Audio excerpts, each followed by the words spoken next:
Hello, dog lover. Welcome to another live show. Hope you're doing well. In this live video session, we are going to talk about which dog breed is the easiest to train.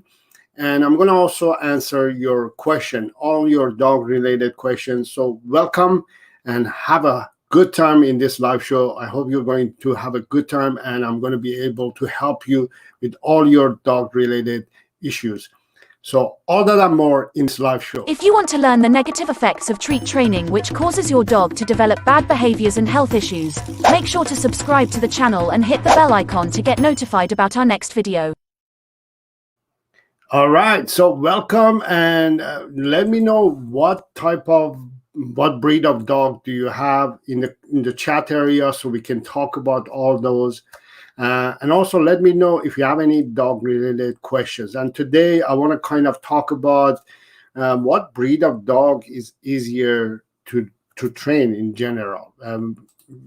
Many of my dog family and friends and fans and viewers and anybody who has dogs, they say, oh, this dog is more challenging than the other dogs.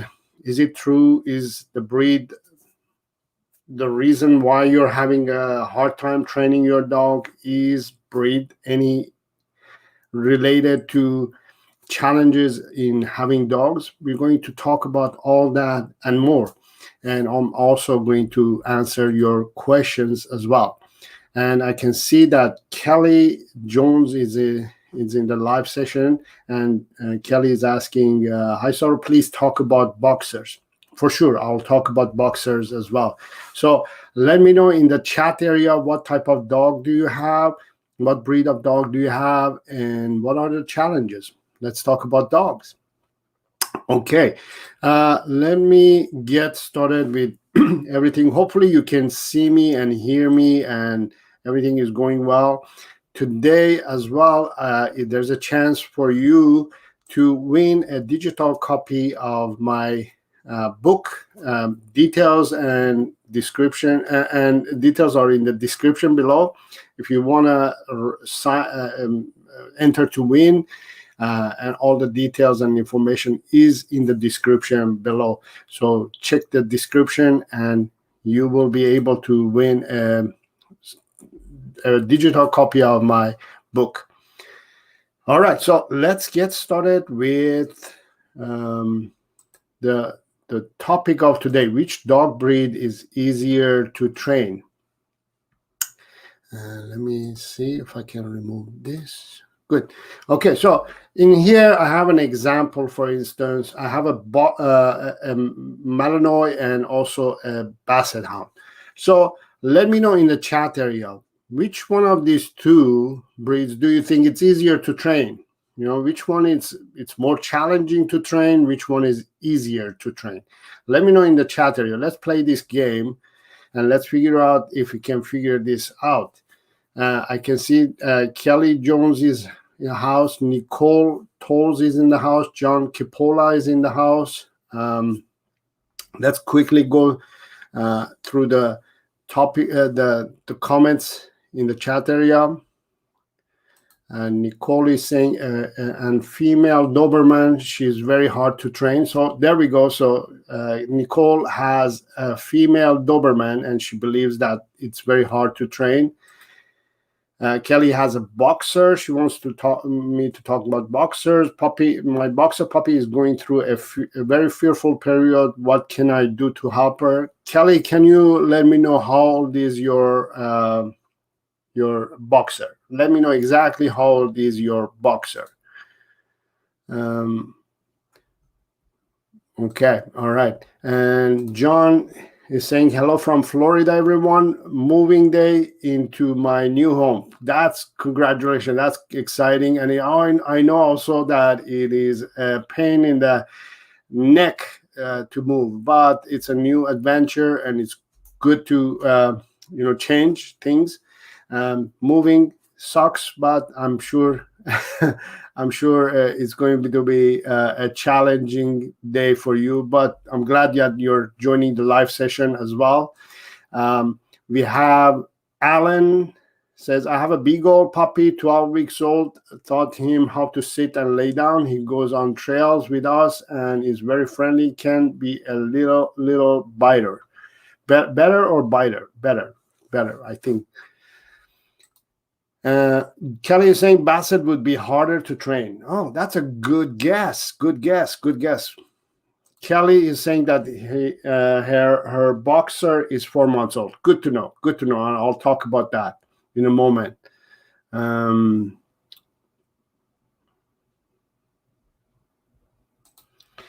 John is saying, I know it's not a hound that is easy to train. The one on the right, I forgot the breed name. Yes. So you're saying it's the hound is not easy to train, but the Malinois is easier to train. Good. Amy is saying, are beagles easy to train? We'll talk about all those. Okay. My Doberman is 13 months old and very skittish. Okay, good to know. Josh is in the house. He says Labrador. Maybe it's hard to train. Or Labrador. It's easier to train Labrador or beagles. Okay, good to know. All right.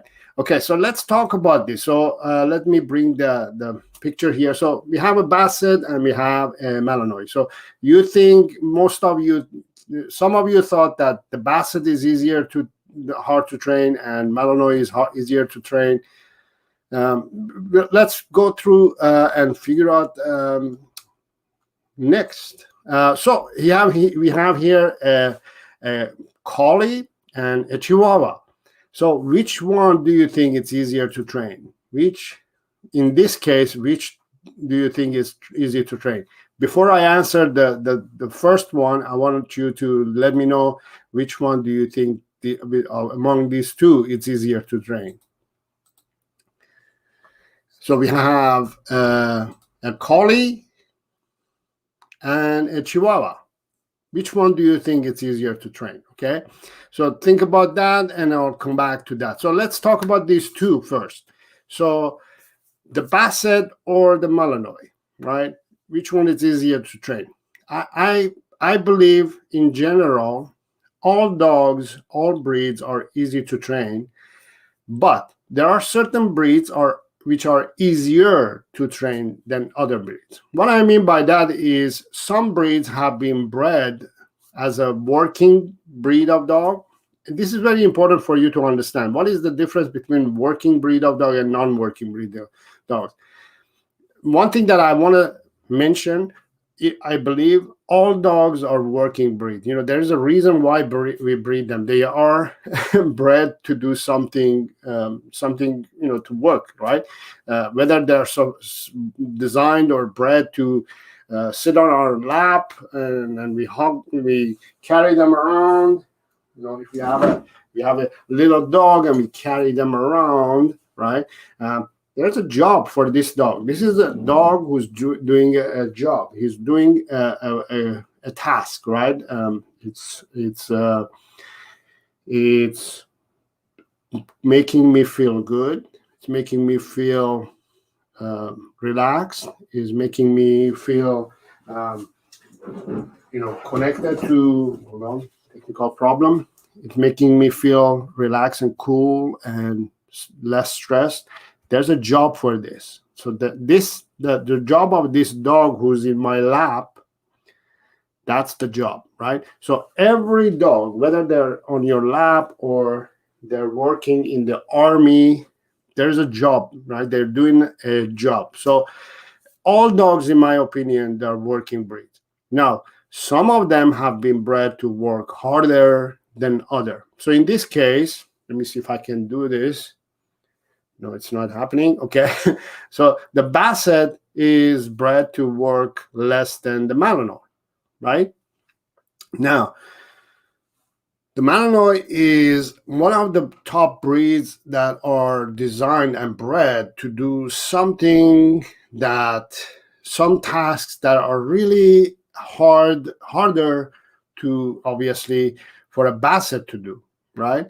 A Basset, for example, is going to have a harder time jumping off the the plane, airplane, and do work in the army and things like that, or police work, things like that, because of the basset is not bred physically, can't do things, the tasks that the Malinois can do.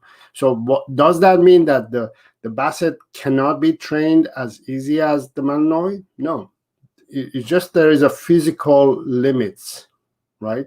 That's the only difference in here. Both can be trained, but one has more physical ability than the other one. So that's the difference that I want you to understand first of all. Now we have an Aussie, a Collie, and a Chihuahua, right? So which one of these two do you think is easier to train? Just remember what I just said.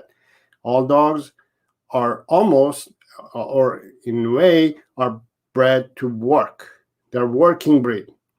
Now, some have been designed to do harder work than the other. So in this case, for example, these two, the only difference I would say is the size difference. They both can do certain tasks that the other can't do, right? And also, they both can be trained, because think of it this way: they both have brains, right? Right? They have the ability to learn. It's a matter of whether you're going to do or train that dog or not. That's another thing that you want to think about. Okay? So in this case, I would say they both are capable of being trained. We have another example here, right? So which one of these two do you think are easier to train? Again, think deeply and understand the concept, right? Understand the concept. Here is another example, right? Which one of these two that do you think it's easier to train, right? And believe it or not, most dog trainers who do have working breed and those high training, high ability working dogs, like German Shepherd, Malinois, and Collies, and things like that, right? They are. It's not that they're not. It's not that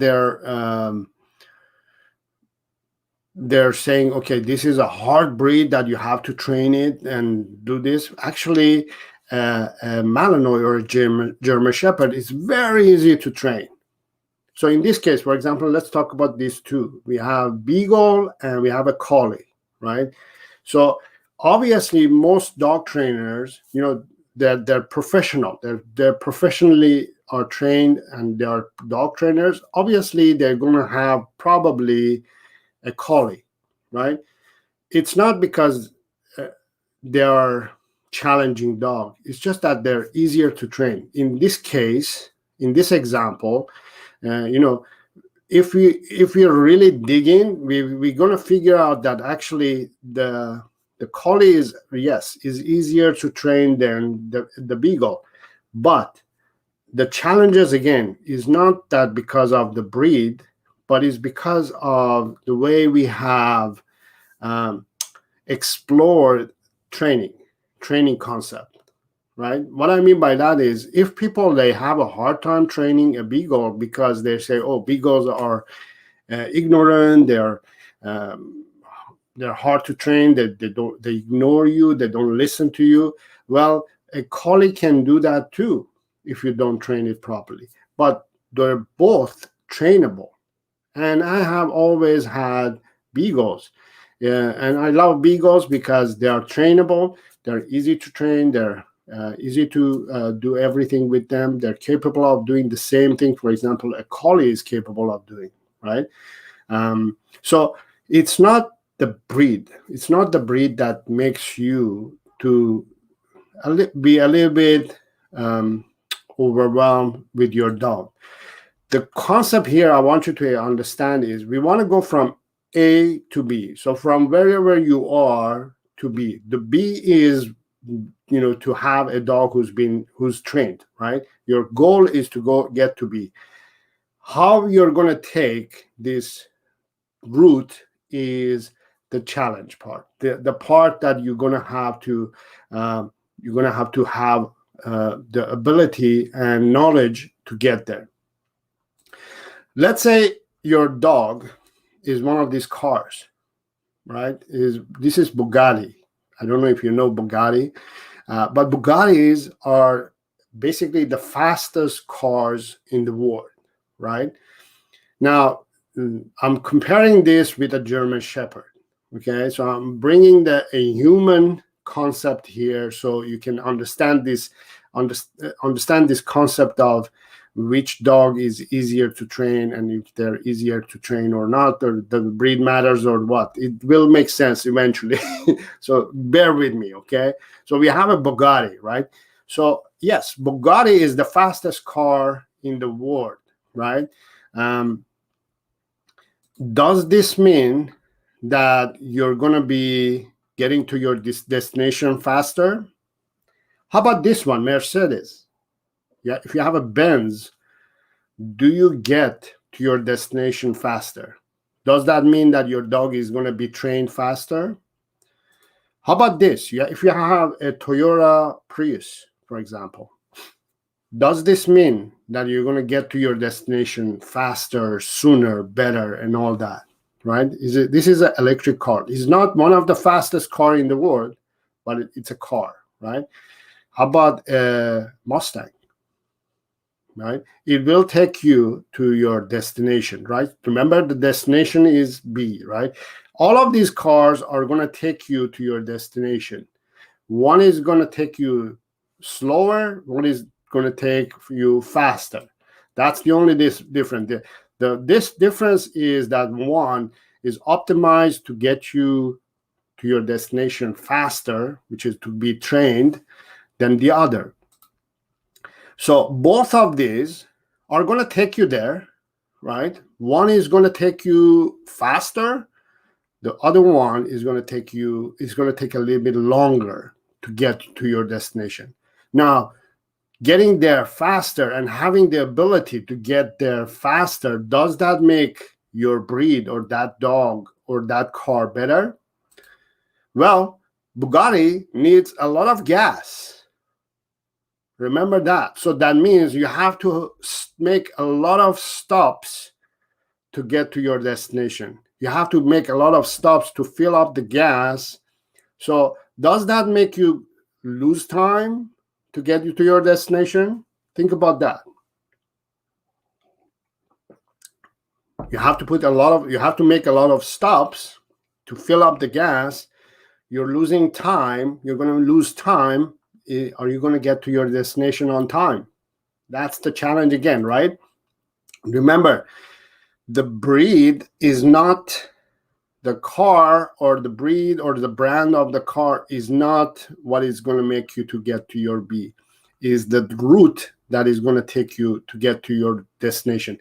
Remember, for example, the other thing I want you to remember is that, for instance, Toyota Prius is being designed for city life, to be driven in the city. May not do well on the highway, but oh boy, Bugatti is designed for highway, especially for a highway in Germany, which is called Autobahn. Is bred and designed and is made for a highway, Autobahn highway, right? So if you take your Bugatti and drive it in the city, you're not getting that performance of that Bugatti that you want, because you're not driving it on the highway.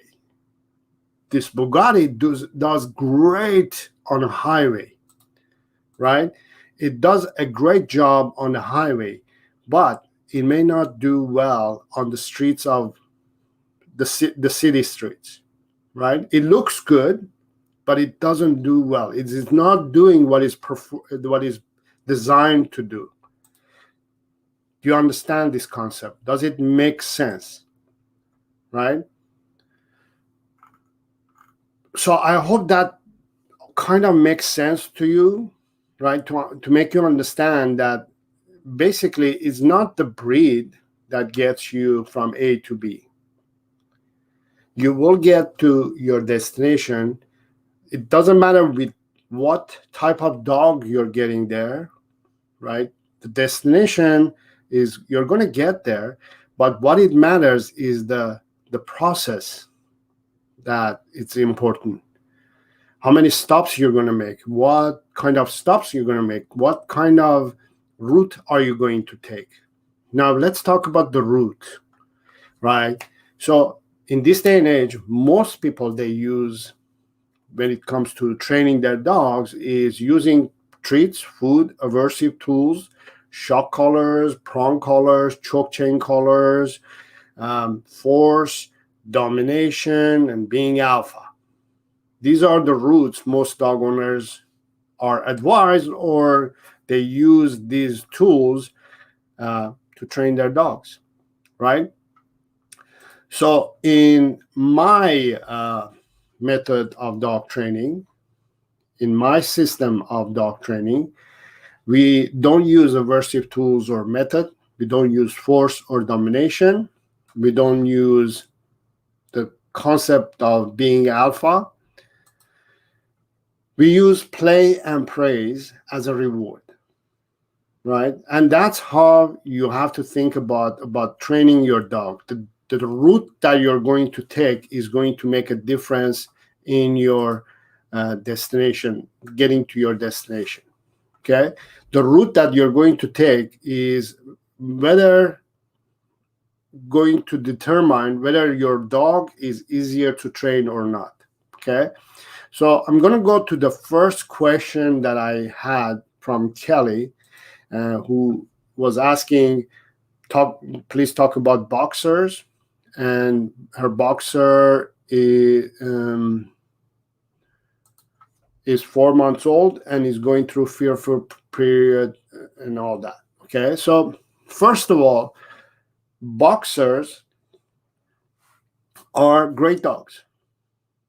They are one of the breeds that I would say are on higher levels of working breed dogs, right? They were bred for certain type of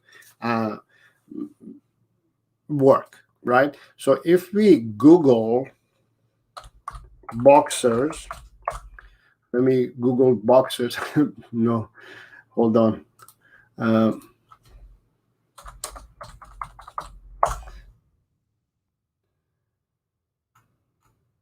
Okay, so if we Google boxer, right?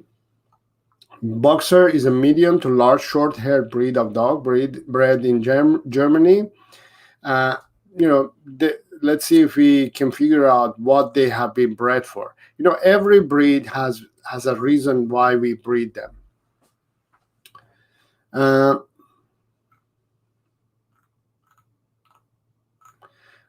Let me see.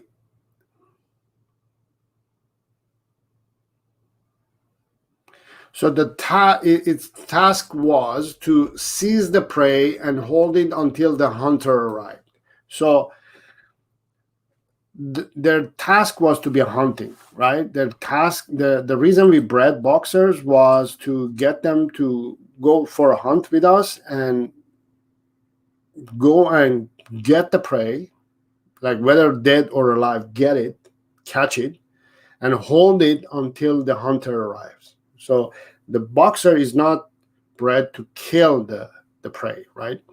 Being a little bit graphic here, but but that's the task of for the breed of boxer has been bred to hunt. So does that mean that they will have hunting instincts bred in them? Yes.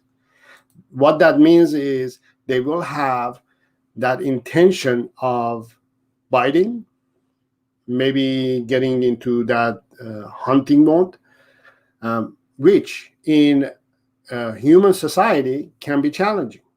That's why most boxers have behavioral issue with their, most dog owners, they tell me that the boxers are having a hard time with them, right? I'm sure you're going to have a hard time as well, Kelly, because you have to remember that this breed was bred for something. There's a reason why this dog has been bred for. Okay, so what you want to make sure that you understand the breed and allow it to. There are two things that you can do. You can either allow the boxer to do what is bred for, or you can shut it off. The drive and all those instincts, you have to turn it off. So depending on what you want, if you want your boxer to be a hunter, you have to allow it to practice that behavior. If you don't want it to be practicing those behaviors and you want it to be just a pet, you have to work on shutting those instincts and drives off. The way you do that is with a lot of training. What I mean by a lot of training is daily training, first of all, and to the point that you go through the basic obedience, for instance, and then you go through intermediate level, advanced level of training. You have to go through this. The reason for that is that will give you the ability to control the breed. So, for example, what I mean by that is, I don't know if you've seen dog trainers or videos here and there that when the dog is working with some dog, the dog is just stuck to it no matter what is happening around it. The dog is just focused on the handler. You want to get to that point in a way. Not to that extreme, but you have to get to that level that you have complete control over your dog, your boxer. So your boxer never thinks out of the box, right? Never thinks about, this is what I have to do. This is how I'm going to behave in this environment, right? So you don't want to let your boxer to act like its breed. That's what I would say about the boxer, right? Now, your boxer is 4 months old and is going through the fearful period. You're correct. Most puppies between the ages of, I would say, 3-4 weeks till about 16 weeks, up to 20 weeks even sometimes. They do go through that long. They go through a period which we call it fear cycle. Fear cycle is the time. This time is the time that the puppy is still developing. The eyes, the ears, the nose are still developing, and they're still not 100% developed. So what happens is, because they're still developing, they can't smell well, they can't see well, they can't hear well. Everything is like, whoa, whoa. Just everything is surprising for them. Everything is kind of extreme for them, right? So what happens when they're in that mode? For example, they're in the fear cycle. They're always sensitive. They're always aware. They're always paying attention to things. If something happens that is very extreme and scares them or traumatizes them, that behavior is going to be tattooed in their brain, and you would never ever be able to get rid of it, right? So this is very common in most dogs, actually. What I mean by common in most dogs who come to me and they say, I have a problem with my dog, is my dog reactive to this and that?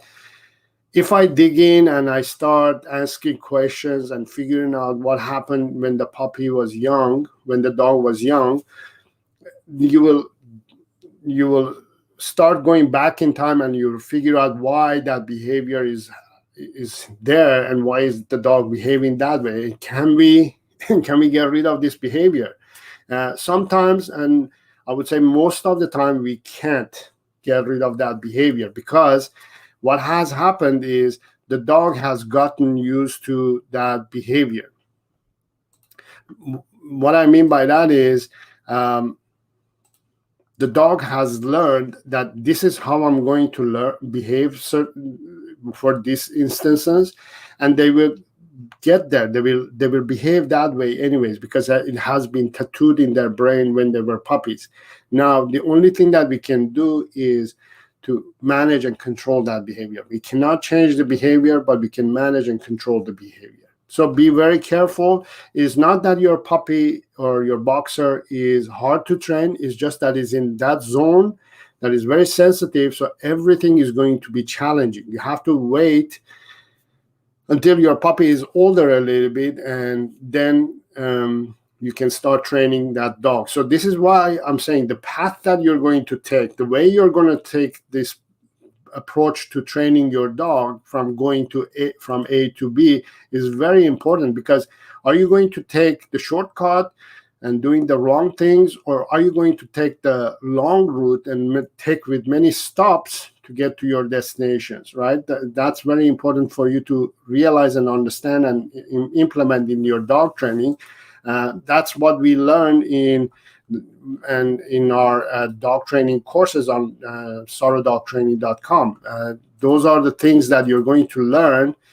For instance, if you join my online courses, which I have few of them, I take you through the process of training your dog properly, right? Not just because you want to get from A to B quickly.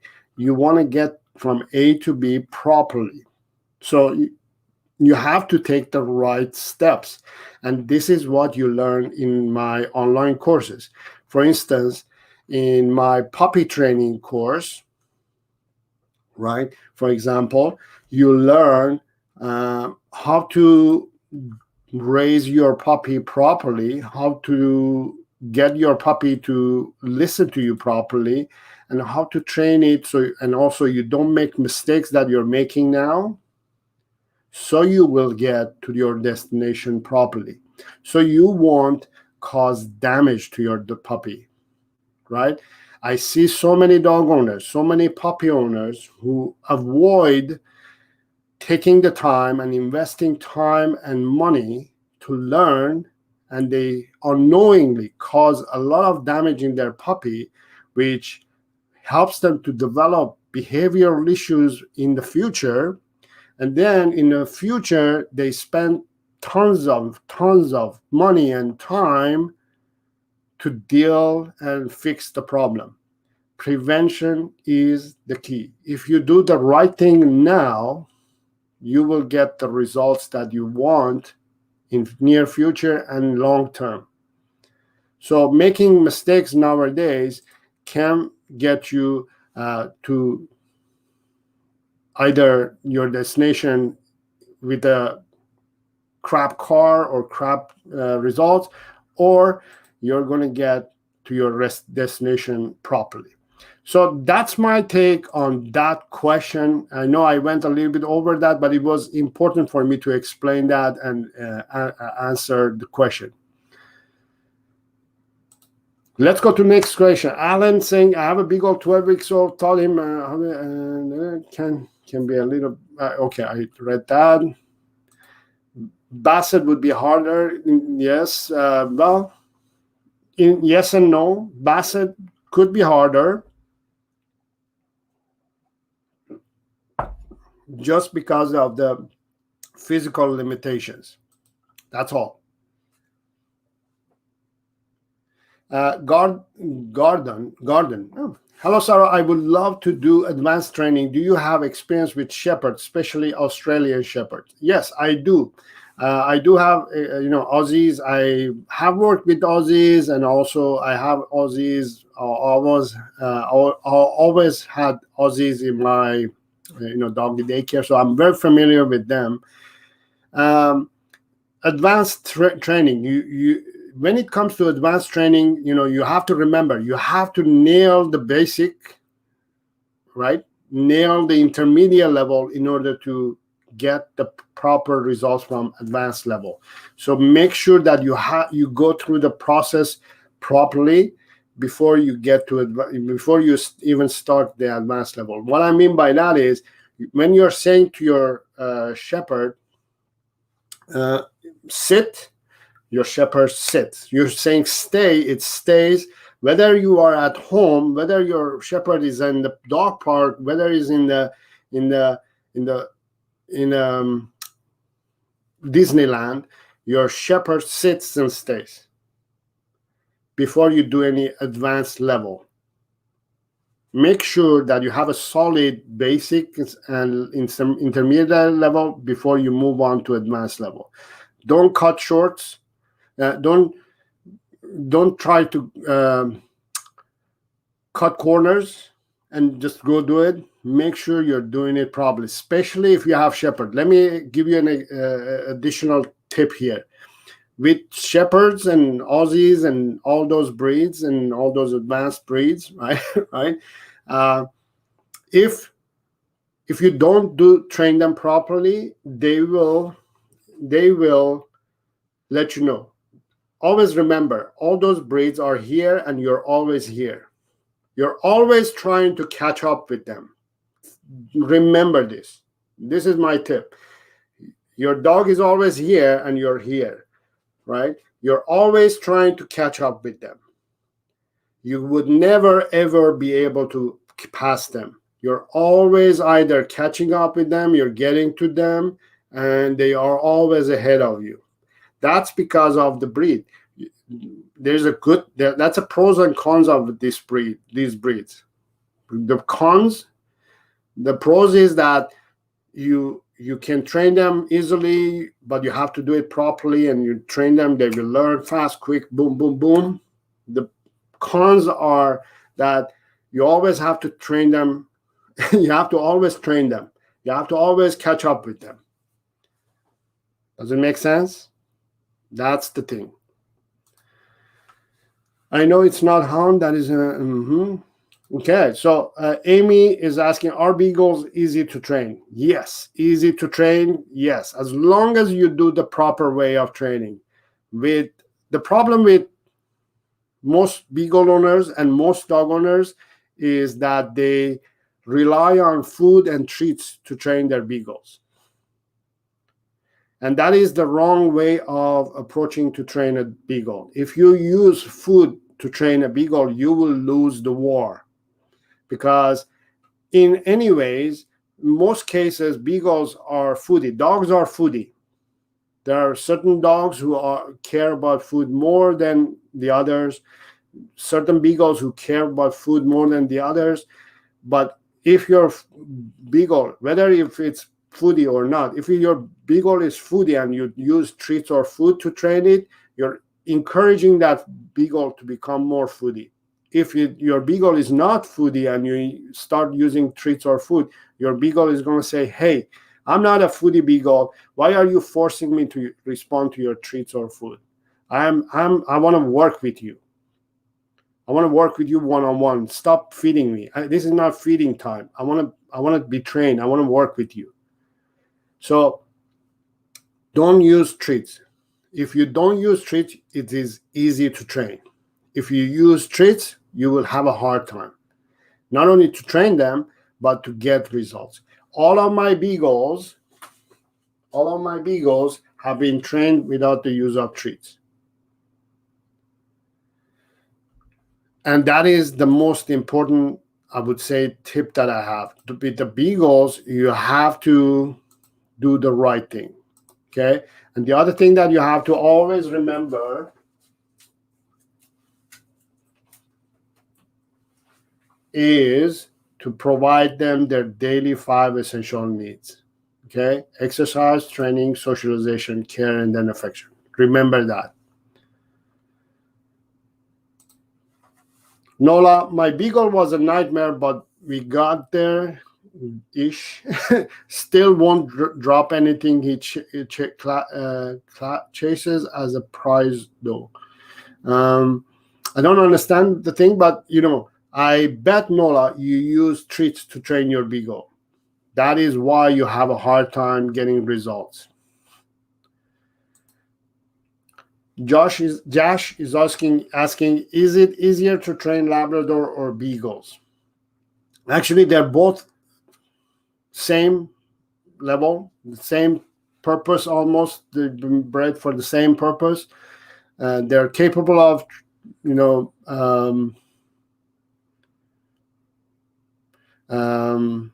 okay.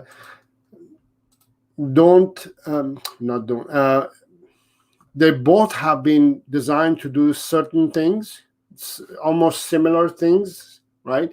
So don't think that one is easier than other or harder than other. Again, think of it this way: it's not a matter of is this breed harder than the other.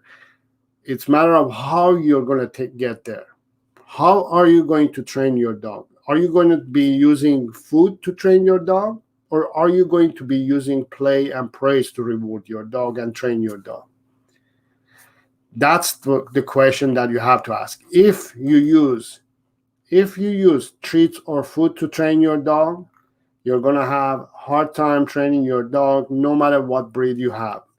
But if you use the right method, if you use the right steps, for example, the steps that I teach in my online course, the functional dog training without treats or food. If you use this method, of training, you will have more success. By the way, some of my online courses are on sale for limited time. So for example, this one with my functional dog training usually is $697.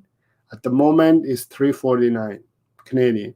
So if you want to get in and learn the proper way of training your dog, make sure to take advantage of the sale that is going on at the moment. It's not going to last long. Okay, where were we with the questions?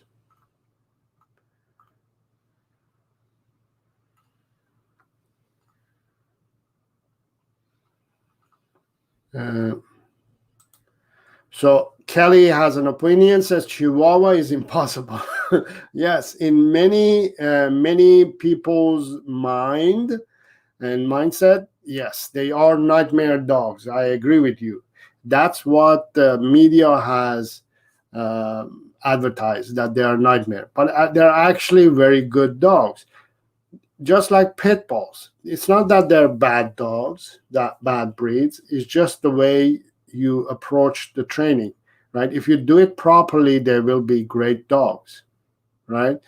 Nicole says, I think the collie is easier. Well, yes, in some ways it's easier, but you know, it's, again, remember the path that you take is the most important part of the process. Okay.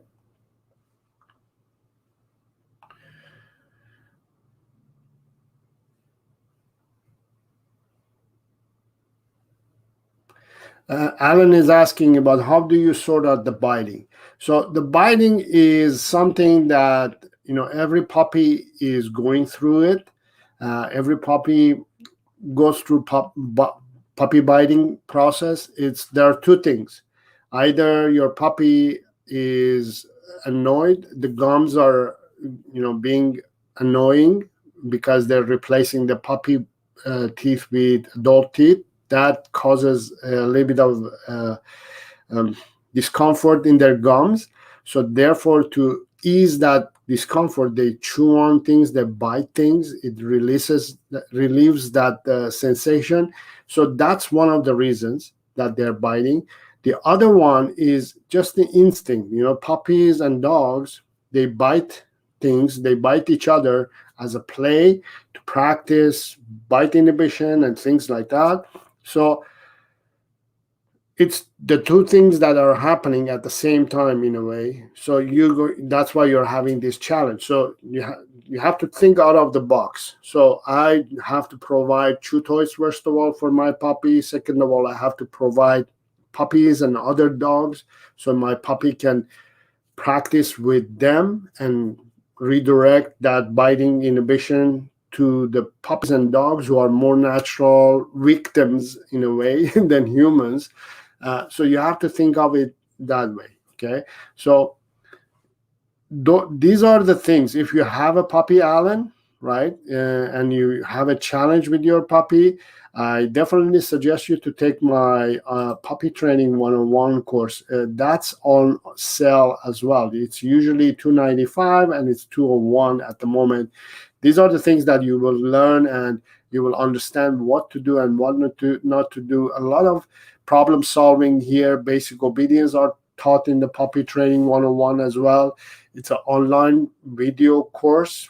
You go on your own terms and you watch and learn everything that you need to learn on your own speed and move on to the next lesson, and so on and so on.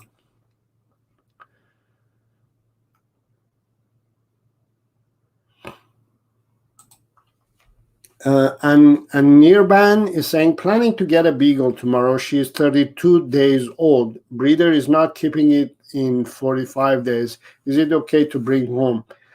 Unfortunately, no. You know, in most cases, like, you know, in desperate situations, I would say, okay, we have no other choice. We have to get the puppy rescued and get it going, right? But if the breeder is not keeping it, most puppies need to be staying with their parents and their siblings for at least 12 weeks. That's about, 12 weeks is 3 months, right? That's the ideal time. And I know most people, they don't do it. They pick it up at 8 weeks, right? And it's okay, but it's preferred to keep them as long as possible, up to 12 weeks, because they need that interaction with their siblings and their moms. There are certain things that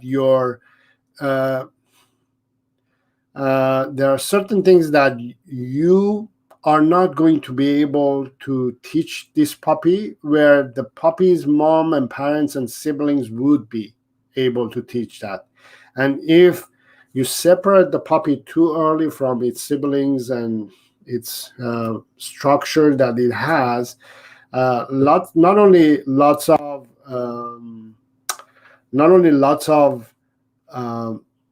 behavioral issues will be starting to develop, a major form of trauma would be also developed in your puppy, unfortunately. And that is a common mistake that most dog owners make, and they pick up their puppies too early and do that. My breeder is going to sell me Beagle in 32 days. Is it okay to bring it this age? And training a puppy, does it take time? So that's my answer to that question. The training a puppy, does it take time? Again, right? It all depends on how you want to get to your destination, right? If you want to go the long way or you want to go the short way. The long way and hard way is using treats or food. And that's the path that most dog owners take.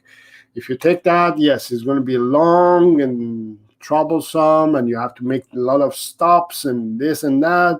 Whereas if you take the natural, normal, more functional way of training your puppy, which is using play and praise reward system for your puppy, which I teach it in my puppy training 101, if you take that path, it will be easy and simple and no problem.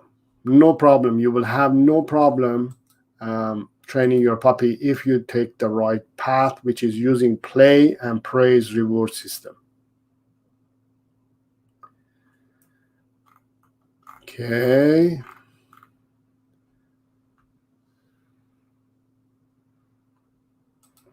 This is a good comment. John is saying Beagles are independent, easily distracted with the powerful nose. Very good points here.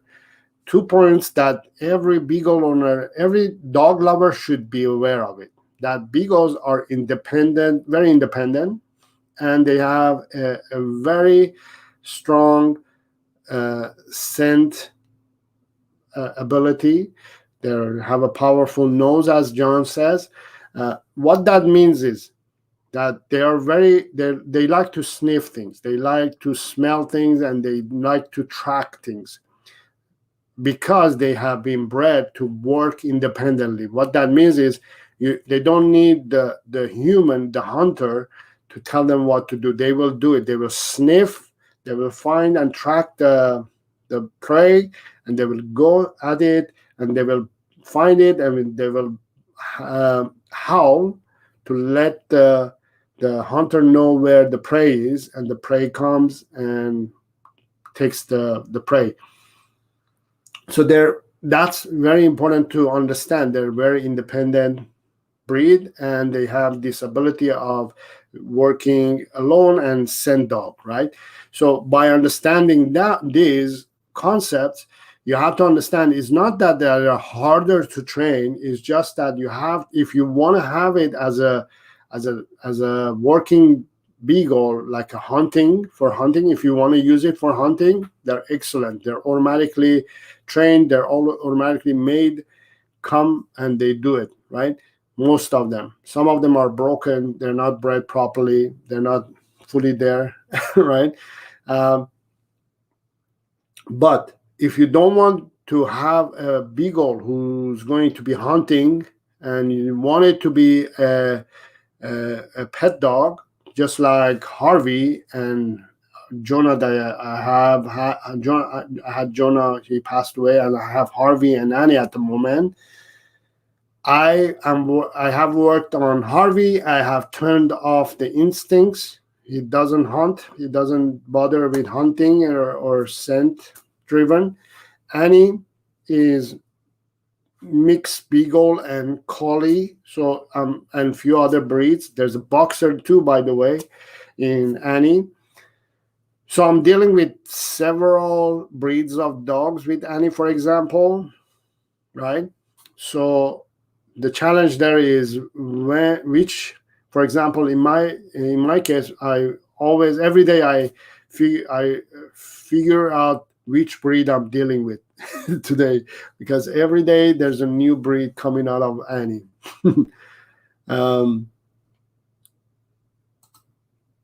Yes, the beagle is easy to train to run rabbit, collie to chase a frisbee.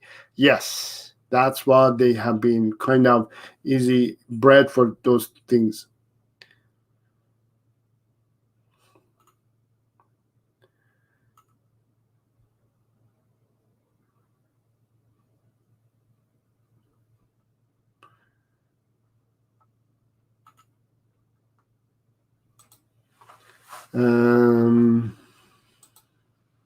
Johnny says, I'll take as long as it takes. It's a journey. Yes, very good point. It's the journey that it matters. It's the way you're going to get there. Are you going to have fun? Are you going to have good times to get there? Or do you want to get quickly there and get it done and finish, not enjoy it? Which path do you want to take?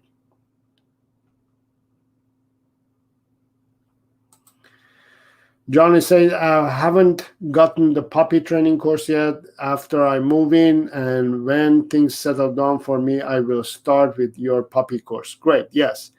Remember, you can always start. You don't have to be, the good thing about online courses is you register, it's on your phone, you can watch it and learn and get the things moving before it gets too late. You don't have to be settling down. You can do it on the go. That's the good thing about online courses. The more you wait, I'm not saying it's going to be harder to train your puppy, but the more you wait, the more mistakes you're going to make, the more things that you need to do, you won't be doing. Because if you register, you're not starting to train your puppy, for example, right away. What you're doing, this is very important for everybody to learn and understand. Dog training, 60 to 70% of it is the dog owner training, the 30% is the dog training. What that means is 60 to 70% of it, I'm training you. I'm teaching you what to do, what not to do, how to behave, how to react, how to stand, how to say things, how to do things. You have to learn this first and then say, okay, I'm ready now to train my dog. Training dogs, it only takes 30% of your energy because that part is easy. The dog is, if you know what you're doing, that part is easy. Training the dog, it's easy. You are the challenge. In most cases, when it comes to dog training, the dog owner is the challenge. Why? Because, for example, I'll give you an example. I teach the dog owner, I'm saying, so when you're saying, when you want your dog to sit, you have to say, Rover, sit. And you're going to do this. You're going to say, Rover, sit. Okay? That's all you have to do. So the owner goes, Rover, Rover, sit. So I'm saying, okay, you first of all, I just told you to say Rover, sit, right? And you did something else. Oh, got it. Okay. Rover, Rover, Rover, sit, sit, sit. So do you see the challenge? Teaching the human to do the right thing is the hardest part. And why is it that your dog doesn't listen to you, doesn't pay attention to you, doesn't learn from you? Because you are making a lot of mistakes. So your dog shuts you off, says, come back when you're ready. When you're ready to train me properly, I will listen to you. So the reason that happens is because once you're as a dog owner, you're saying, Rover, Rover, sit. And the dog doesn't sit because you didn't follow the rules. So your dog doesn't sit. You say, Rover, Rover, I told you sit. Rover, sit. So your dog says, I'm not going to sit. Again, you're not following the rules, first of all. And second of all, every time you're different. Next time, again, your dog doesn't sit. You're saying, Rover, Rover, come on, Rover, sit down, sit. Come on, sit. So you see, every time that you're asking your dog to sit, for instance, is different. And this is the challenging part of training dogs. You, as a dog owner, you're always different. You have to be the same in order for your dog to say, okay, I see you're always the same. You're doing the same thing. That's easy for me to learn. That's easy for me to follow up. So I'm going to do exactly what you're teaching me and telling me to do. Because if you're different every time, your dog says, okay, I know when you're saying Rover sit means sit, but I don't know what you say when you say Rover, Rover, Rover, sit, sit. I don't know what that means. The difference is what it makes the difference is what it makes you or helps you to get from A to B. Am I making sense? It's a matter of how you get there. It's not a matter of if you have this dog or not, this breed or not, this car or not. It's a matter of how do you get there. Do you make mistakes? Do you do the right thing? Are you being consistent? Okay? If you are not consistent, you're going to get crappy results. If you don't do it properly and you're not consistent in your training, you're going to get crappy results. But if you are doing it properly, you will get great results. So these are things that you learn with a proper dog trainer. The proper dog trainer and proper dog training system and proper dog training platform will teach you to get there. This is why it's important for you to invest time and money and effort to learn to do the right thing, to properly learn how to get there. If this is what happens with most dog owners, okay? I'll give you a human-based example. Somebody says, how can I get to Disneyland? Somebody says, go that way, right? That's treat training. Go that way. You could go there, you could go like this, you could go there, you could do this, you can go up and down, you can go all the way anyway. Eventually, you may get to Disneyland.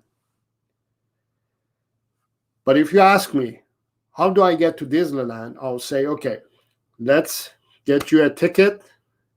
Let's book your ticket. Let's book the airplane ticket or car that you're going to take.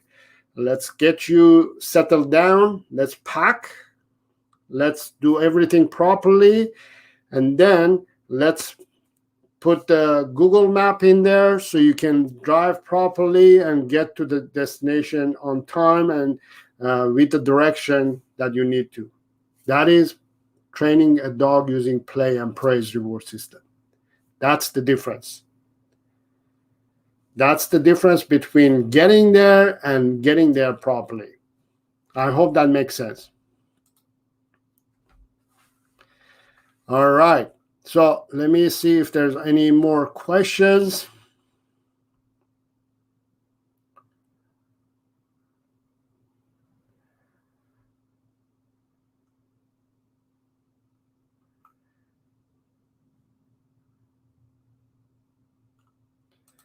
Kelly says she's currently in beginner's class, and I will continue to intermediate and advanced training. She's really smart. She's the top dog in our class, says Proud Mama. Very good. Yes. So take advantage of that you're doing well, and just increase the level of training.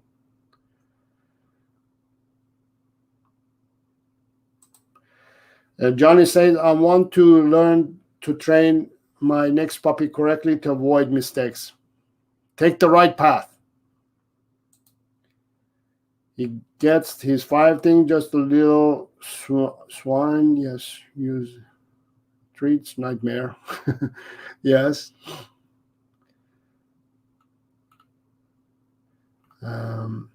Wait. Which is the dog breed?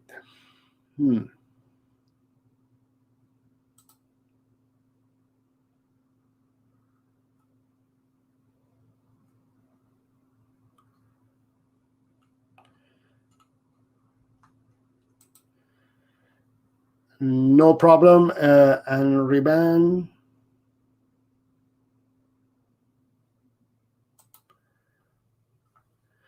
Rahul is asking, what are some dogs that doesn't have separation anxiety? This is a good question. All dogs will have separation anxiety if you don't raise them properly and if you don't do the things that are done properly with the dog. Separation anxiety is not an issue that it's not behavioral issue. It's more of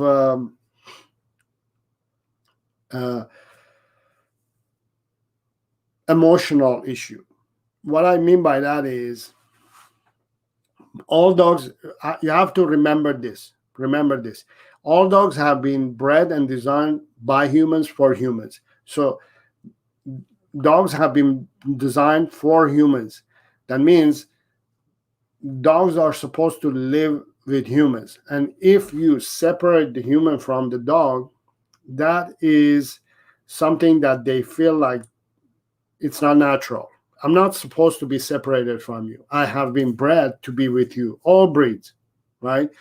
And if you separate the dog from the human, that itself is a nightmare for the dog. Now, some dogs, they don't care much about the human because they're not very attached to that human. They don't have a solid connection with that human.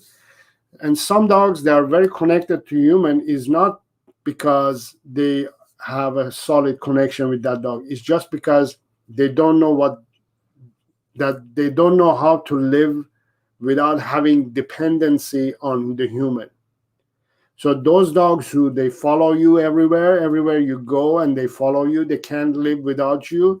It's not that they're attached to you or they have separation anxiety. It's just that they don't know how to live on their own. They don't have independency. Now, for instance, beagles are independent animals. They can live on their own. They can do things on their own, for instance. We talked about it. But doesn't mean that they can be left home alone or things like that. It just means that they can work alone, but they can't live alone. They need other creatures, either cat or a human, to live with. They love that connection, right? So it's not that there's a breed that has less or more separation anxiety than other. All dogs have it. It's just a matter of how you're going to teach them to be independent, a little bit independent. And the way you're going to teach a dog to be independent is by training. When you train them, they are capable of solving problems easily. And for instance, I teach in my online course to teach the dog the wait command. Wait command, most dog owners, they don't even know what it is, and they don't train their dogs the wait command because they don't see the reasoning behind it. The wait command is a command that you teach the dog to say, you know what, I'll be back if you wait for me. You teach this to the dog, so the dog learns, oh, the human is not leaving me alone, and is not leaving me because he's not going to come back. He or she will come back. So I'm just going to wait for my human. When you teach it, then the dog says, you know what, I can tolerate being separated a little bit from human. I can deal with it, right? So that's the thing that I want you to understand.